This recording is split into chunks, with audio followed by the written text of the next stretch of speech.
My name is Naima Shakur. I'm also known by my birth name, Sheila Nortley.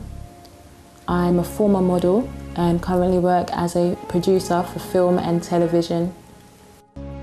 I embraced Islam in 2008. Oh, here we go.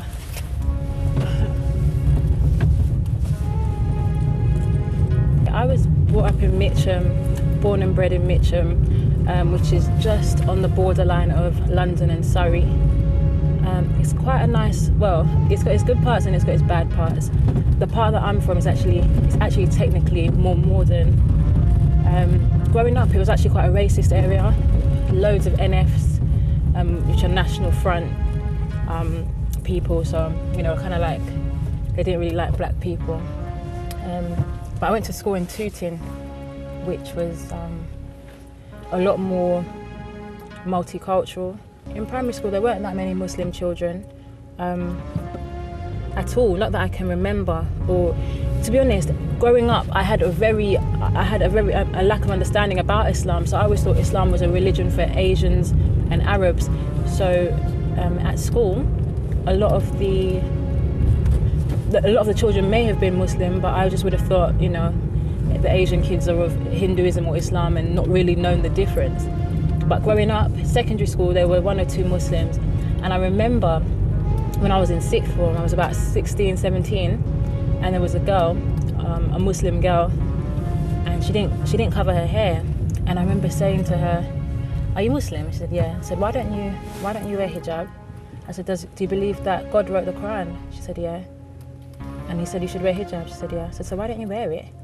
And now looking back, I realise what a forward question that was for me to have asked her. But yeah, that was my first kind of experience speaking to a Muslim about Islam. And there was also a boy in my class called Abdul Hakim, a Somalian boy, and he used to talk to me a little bit, and he said to me, "You know what, you'd make a lovely Muslim." That's what he said to me. And I was obviously a Christian at the time. And he meant because I was very shy at school, I was very, I'd like to think I had, you know, good manners, probably better manners then than I grew up to have. But when he said that to me, I remember thinking, you know, what does that mean? And looking back, I realised what a lovely compliment that was, mashallah. My family are very religious, especially on my mum's side. They're Christian. Yeah, my mum's family is very, very Christian. My dad's family is also very, very Christian. My mum actually did a Christian theology course recently. So she's something now that's called a lay reader, which means she goes to church, she wears the white gown, and she preaches in the church. As a young teen, I was very interested in African history, being that I'm obviously from Africa originally. So, you know, I had an idea that there is an answer to all of these questions, but I had so many more questions than answers. And I knew, you know, I'd hear information about this and information about that, but it wasn't knowledge because it was just scattered bits of information and I couldn't put it all together. Whereas now that I'm Muslim, it's like everything, I can see the whole picture now. I can see where this relates to that and where that relates to that. And I find, to me, Islam to be the only religion that doesn't exclude the world. Whereas a lot of religions, it's like, okay, it's just you and God, you go to church once a week, or, you know, and it's very individualistic. Whereas Islam, it encourages you to look at history, look at what's happening in other countries, be aware of current affairs, because every single thing is linked. You know? And so Islam has provided me with a lot of the answers to many of the questions I have. I'm never going to know anything, and Islam has also provided me with that peace of mind that you may never know everything. You know, you may have all these conspiracy theories in your head, and you know, you're trying to work out, well, why did that happen? What does that symbol mean? You know, blah blah blah. But the truth is, you might never know. But have peace in that. You know who your Lord is. You know who you are, and you know from the prophecies of the Prophet Muhammad sallallahu alaihi wasallam and what he said would happen. That's what's going to come to pass. So you kind of have peace. Yeah, I have a lot of peace now.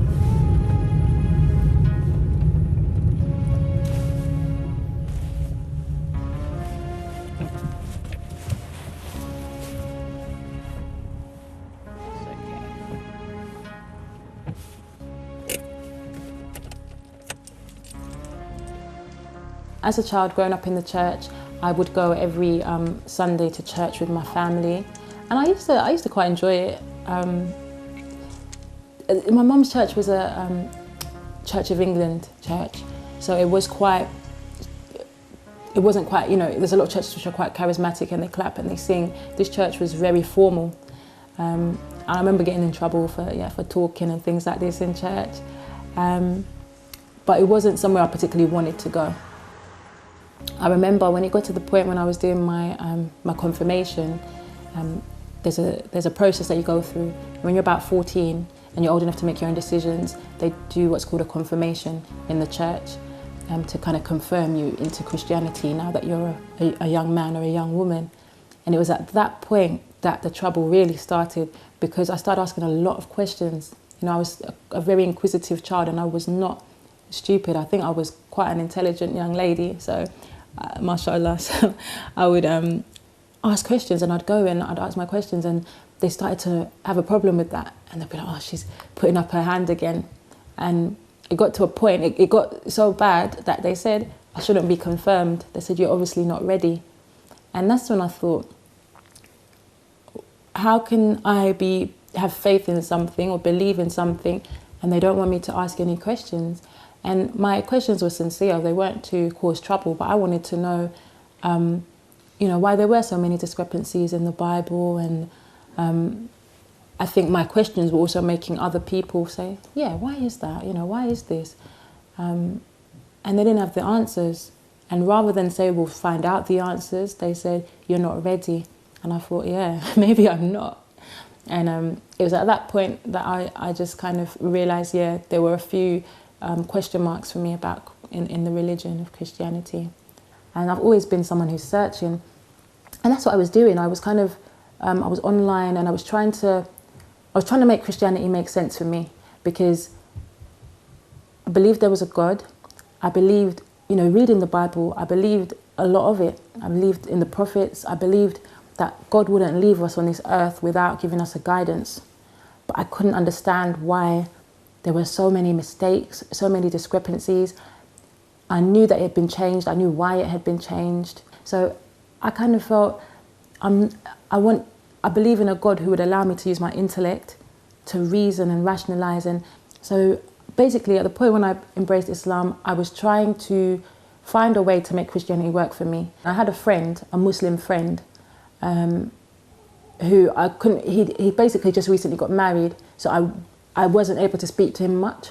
But in a brief time I spoke to him, he said to me, Islam is the truth. And I remember saying to him, you know, are you sure? Like, are you 100% sure? Because I will look into it. And he said, trust me, this is the truth. And then he just disappeared. So I'd research online and I'd write down all my questions. And there was an Islamic shop in Tooting. And I'd go there with a page of questions. And I'd ask, there's a brother in the shop. And I'd ask him all my questions, one by one by one. And he'd answer them. I said, okay, thank you. And then I'd go home. And then I'd make up another long list of questions. And I'd do the same thing. And I remember the second or third time I went back, I went there and I said, Assalamu alaikum. And I remember he said, oh, you're coming far, and like that. And I felt really embarrassed. But the last time when I went to him, I went with my questions and he answered all of them. And I'd done my research and I'd say, okay, why do the women have to pray behind the men? And why do the women have to cover up? And why this, why that? And how do you know the Quran hasn't been changed? And I said to him, look, if this is the truth, I'm gonna do it, and I'm gonna put my heart and soul into this, so I need to get these questions answered. So I went through all my questions with him, and then he said to me, have you got any more questions? And that's the point that I realised, I said, no. And it was just silence, and it was like, okay, now what, And I said, okay, well, I'm gonna go now.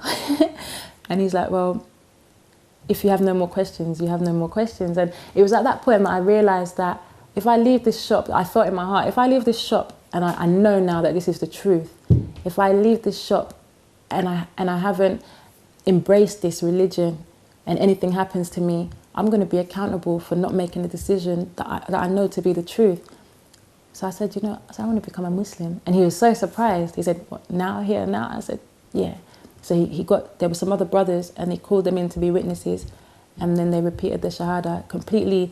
I'd never heard these words before in my life, but I said them and he translated it for me, and I believed 100% at that point that this is the truth. So that's how I became a Muslim. Alhamdulillah. Okay, cool. Okay, so who are you auditioning for today? Alfred. Okay, cool. So we're just gonna run through the script. Is anyone gonna read anything? So what I basically do is I'm responsible for the whole production of a film. So it's everything from script development, casting, getting directors on board, getting crew on board, hair, makeup, getting everybody on board to make this particular production. Open the door. How it relates to my Islamic journey is I've always been a storyteller. I've always been someone that has liked to communicate through writing as opposed to speaking, as I'm doing now, or as opposed to standing in front of people and addressing people. I've always used the pen to communicate. And I found that with film, no matter who you are, where you're from, or what you believe in, film is a very powerful way to communicate a message to people. So me being a Muslim, I find it a tool that I can use to share what I think, what I feel, and also to provide a platform for those who have maybe more knowledge or insight than me to express what they believe. And I think that it's evident in my work where my iman is and where my relationship to Allah is. You can see when I was more conscious of what I was putting out there, and when I was less conscious of what I was putting out there, and that's very evident in my work. So there are certain topics that I do not want to promote, there are certain issues that I do not want to promote, and there are also certain issues that I want to highlight, and I want to do that as myself, and as myself I am a Muslim, so that is the perspective that a lot of it will be coming from.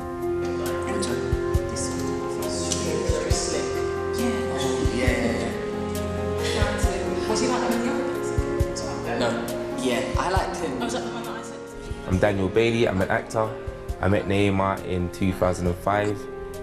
I starred in her first film, which was The Hydra, in 2008.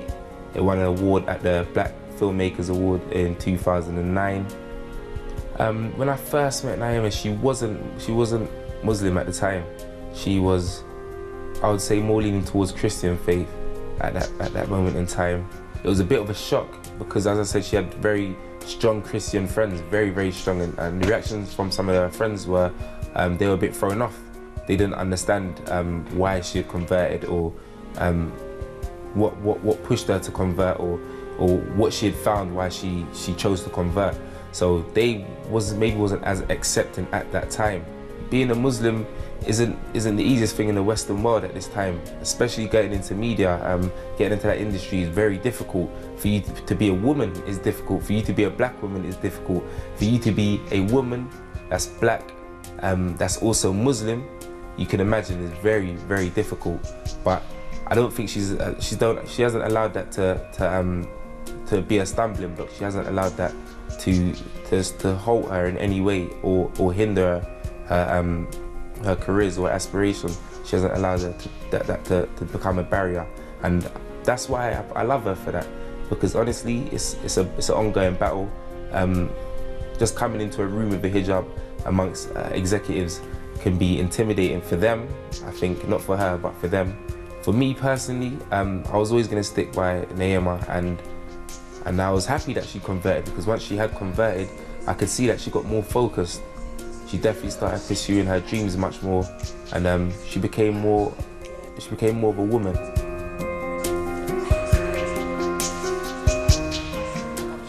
To be honest, my journey in Islam has been very interesting, because when I first reverted in 2008, I did what a lot of people do. I was like, this was like a big secret that I felt everyone had hidden. It was like, this is like a gem of truth that just stands out in a world that is filled with lies and deception. So I just thought, oh my, this is wonderful. This is what I've always been looking for. So I cut off myself from a lot of people, and I just jumped in head first. And for someone with very, very little knowledge, to be honest, I haven't studied intensely, it can be quite overwhelming and it can be quite excessive. So then I completely stepped away for a while, Now I'm at a place where I'm kind of trying to find the balance and have a balance in all areas of my life with an Islamic core behind it. When you first become Muslim, there's a fear of being judged by your non-Muslim friends. And when you become Muslim, there's still a fear of being judged by your Muslim friends, and you can never ever please everybody. So a lot of people have actually surprised me and said, no, you know, I think it's good what you're doing. Just try and keep sincere and try and keep your intention pure. And I just try and do what I believe to be right. And I've not received too much criticism, though you know, there may be people that may say things not to me, but you know, that's between them and Allah, really, not me. Probably get the same message that's been out there, where we can provide an alternative, and that is the power of media. What was your My family were much more understanding than I imagined. I was really scared to tell them I was Muslim. Yeah, I remember I told my mum in the kitchen, she was cooking, and it was just a burden because me and my mum were so close. We were so close, and I love my mum so much, and I was so scared to upset her. So I was in the kitchen, and I just said, "Mum, I want to tell you something." And she's like, "What?" I said, "I'm Muslim." And I think she probably, I can't remember exactly what her first response was, but she was just very, I was expecting the worst, yeah, and she just kind of nodded, and she was like, okay. I think she didn't really know what to expect, and that was it, and I kind of wanted more from her, but she didn't give too much away. Then it was telling my dad that was the big deal, where I said, "Mum, how am I going to tell Dad? How am I going to tell Dad?" And that dragged on, and I think he went to Ghana and came back, and I still hadn't told him. And I was like, Mum, how am I going to tell Dad? And she just said it. She said it for me. She just said, "Ernest, your daughter's saying she's Muslim." And I was very surprised by his response. He said, "Okay." And to be honest, it's my dad that has been very,